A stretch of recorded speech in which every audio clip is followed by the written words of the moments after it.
అత్యంత దారుణమైన అనుభవం చవి చూశాను. అంటే పోలీస్ డిపార్ట్మెంటు ఒక ఎంపీ అయినట్టు నన్ను ఈ రకంగా ప్రవర్తించారంటే ఇంకా ఈ రాష్ట్రంలో శాంతి భద్రతలు ఎక్కడ ఉన్నాయి? ఈ రాష్ట్రంలో అసలు పాలన ఏంటి? బ్రిటిష్ పాలన కన్నా దారుణమైన పాలన.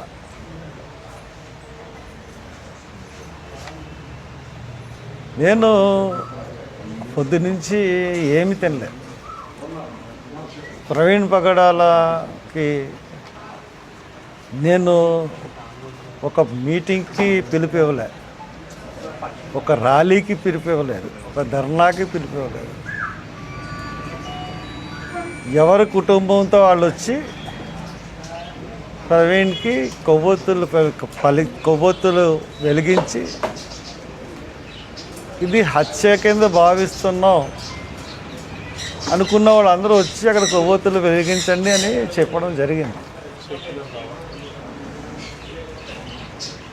అటువంటిది పొద్దున్న అక్కడికి వెళ్ళి వచ్చిన వాళ్ళకి ఎండగా ఉంటుంది, టెంట్ వేద్దాం, కొంచెం స్టేజ్ కింద చేద్దాం అంటే మార్నింగ్ 7:30కి వెళ్ళాను. అక్కడికి 7:30కి ఒకరిద్దరు కానిస్టేబుల్ ఉన్నారు, కొద్దిగా వెనక్కి వేసుకోండి సార్ అన్నారు. సరే వెనక్కి వేసుకుంటారని చెప్పేసి వచ్చేసాను. తర్వాత డిఎస్పీ వాళ్ళు వచ్చి వాళ్ళెవరు చెప్పలేదు కానీ మొత్తం అన్నీ పట్టుకెళ్ళిపోయారు. సరే పట్టుకెళ్ళిపోయారని చెప్పి డిఎస్పీ గారికి ఫోన్ చేశాను.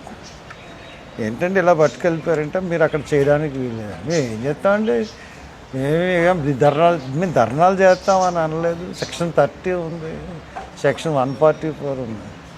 మేము సెక్షన్ 30కి విరుద్ధంగా మేము అక్కడ ఏం ప్రవర్తించట్లేదు. మైక్ ఏం పెట్టం, స్పీచెస్ ఉండవు. ఎవరికి వచ్చి సింగిల్గా వచ్చి వాళ్ళు వెళ్ళిపోతారు, గుబ్బుగొడ్డం ఉండదు. అదే మేము చేయదలుచుకున్నాం అని చెప్తే ఎవరిని రానివ్వను, ఇక్కడికి ఎవరిని చేయనివ్వను అని చెప్పి చాలా పొగరుగా మాట్లాడాడు ఒక యంగ్ డిఎస్పీ. పేర్లు తెలియదు నాకు. సరే నువ్వు ఎలా చేయనివ్వో చూస్తాను నేను కూడా, జనం ఎందుకు రారో కూడా తెలుసు నాకు, ఎంతమంది ఆఫ్ చేస్తారో ఆఫ్ చేయండి చూద్దామని చెప్పేసి వెళ్ళిపోయాను. రాత్రి 3:30 గంటలకి ఒక అంబేద్కర్ విగ్రహాన్ని ఇండిస్పేట దగ్గర పోలీసులు బలవంతంగా కూల్చి ఉన్నాయి, దానికి దండేశాను. దాన్ని కూల్చేసి 3:30కి ఆ పేటలో అందరినీ భయభ్రాంతులు చేసి పట్టుకెళ్ళిపోయారు. నేను స్నానం చేసి అక్కడికి వెళ్ళాను. అక్కడికి వెళ్ళి వాళ్ళు పోలీసులతో 2 టౌన్స్ అని పిలిచి మాట్లాడి మీరు చేస్తున్నది తప్పు, మీరు ఎందుకు పట్టుకెళ్ళిపోయారు రాత్రి, మంచి పద్ధతి కాదు ఇది, ఇంకో ప్లేస్ చూపించండి వాళ్ళు పెట్టుకుంటారు అని చెప్తే అలాగేనండి చూపిస్తామని అన్నారు. అక్కడ వాళ్ళందరూ పెట్రోల్ వేసుకుని కాల్చుకోవడానికి కూడా సిద్ధపడిన పరిస్థితులను సమన్వయపరిచి నేను వచ్చాను. వచ్చిన తర్వాత అక్కడ పోలీసులు విపరీతమైన, ఎందుకు అంత పోలీసులు నాకు అర్థం అవ్వలేదు. సరే శాంతి భద్రతలకి పోనీ ట్రాఫిక్కి చేశారంటే అర్థం చేసుకున్నాను. సరే వాళ్ళు పెడతామన్న చోటకి మేము ఇంక మళ్ళీ వెళ్ళలేదు, వాళ్ళు అబ్జెక్ట్ చేస్తున్న చోటకి. మేము ఇక్కడ మాకు అక్కడ ప్రకృతి వేదిక ఉంది కదా, అక్కడ పెట్టుకుందాం అని చెప్పేసి అనుకుని లాస్ట్గా ఒకసారి వెళ్దాము అడుగుదాము, అక్కడ పర్మిషన్ ఇస్తారేమో, ఒక టేబుల్ వేసుకుని కొవ్వొత్తి పెడదామని వెళ్ళాను. వెళ్ళేటోడికి పొలం అంటే వచ్చేసారు. కారు దిగలేదు నేను, ఎందుకంటే కారు దిగితే వాళ్ళు నేను తోసానంటారు, చేశానంటారు, రకరకాల కేసులు పెడతారు. ఇంతకుముందు కూడా కారు దిగపోయినా కూడా కేసులు పెట్టారు. పోలీసులు సంగతి తెలుసు కానీ కారు దిగలేదు. కారు దిగపోతే వాళ్ళు నా కారు ఎక్కడానికి ప్రయత్నించారు. నేను డ్రైవింగ్ సీట్లోకి వచ్చాను. నన్ను డ్రైవింగ్ సీట్లోకి నుంచి లాగడానికి పోలీసులు 100 మంది పోలీసులు, కారులోంచి దించడానికి 15 నిమిషాలు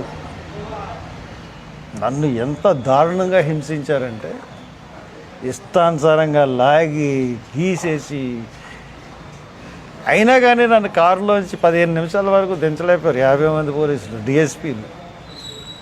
వెనక నుంచి ఒక ఇద్దరు డిఎస్పీలు తోయడం, ఇటేపు నుంచి కాళ్ళు పెట్టి కాళ్ళు ఇరిసేసి లాగడం. ఒక పశువు కన్నా దారుణంగా లాగారు నన్ను. అయినా వాళ్ళ వల్ల అవ్వలేదు. ఇంతమంది చూసినా నన్ను లాగలేకపోయారు. సరే 15 నిమిషాల తర్వాత అంతమందిని ఇంతసేపు నేను ఒక్కడిని ప్రొటెక్ట్ చేయగలను. ఒక్కోడు అంబోతుల్లో ఉన్నారు. సరే 15 నిమిషాల తర్వాత నన్ను ఎత్తుకుని తీసుకెళ్ళి ఆ జీప్లో కూర్చోబెట్టి చెరుకు పక్కన పోలీసులు తీసుకున్నారు. అప్పటికి 3:45, 10 నిమిషాల దాకా 4 అవి ఉంటుంది. ఇంకా అక్కడ మొదలుకునండి రాజానగరం వరకు తీసుకెళ్ళారు. అక్కడి నుంచి మళ్ళీ వేమగిరి వరకు తీసుకెళ్ళారు. మళ్ళీ వేమగిరి నుంచి మళ్ళీ రాజానగరం వైపు తీసుకెళ్ళారు. మళ్ళీ లాలాచెరు వచ్చి మళ్ళీ బొమ్మూరు నుంచి మళ్ళీ తిప్పి మళ్ళీ లోనకు తీసుకెళ్ళి అక్కడ దివాంచేరు ఎదురుకుండా రోడ్డు ఉంటే ఆ రోడ్డు నిర్మానుష్యం, ఎవ్వరు లేరు. అన్నీ చుట్టూ పొదలు. ఏవో అక్కడ ఏంటంటే మన హాస్పిటల్ ఒకటి ఉంది, శ్రీనివాస్ అనుకుంటా, గూడుగూరు శ్రీనివాస గారు హాస్పిటల్ వెనకాల అసలు నివాసాలు కానీ ఏం లేవు. ఒక నిర్మానుష్య ప్రదేశానికి తీసుకెళ్ళి 3 జీపులు అక్కడ దించారు. దించి అక్కడ 2 గంటలు ఉంచారు. అంటే నేను పారిపోతే కాల్చేద్దాం అనుకుంటున్నారా అని ఎటకారాలు కూడా ఆడాను. ఏం చేయమండి, మాకు ఇన్స్ట్రక్షన్స్ అండి. నిమిషానికి ఫోనే. మరి ఎస్పీ గాడో ఐజీ గాడో తెలియదు, కానీ ఎస్పీ గాడేమో ఐజీ గాడేమో తెలియదు, కానీ నిమిషానికి ఇన్స్ట్రక్షన్. మరి డిఎస్పీలో ఊరిని అమ్మ ఇదేమీ సార్, నేను ఎక్కడ ఏమన్నా నేరం చేశానా, ఎవరన్నా అడ్డుకున్నానా, ఏమన్నా చేశానా అంటే నాకు ఒళ్ళు మండి ఘాట్ అంటున్నాను. యథవలం బ్రిటిష్ వీళ్ళు సీఏలో మాట్లాడుకున్నారు. బ్రిటిష్ వాళ్ళ కాలంలో కూడా ఇంత హెరాస్మెంట్ మన స్వాతంత్ర సమరయోధులు అనుభవించి ఉంటారండి అని అనుకుంటారు వాళ్ళు.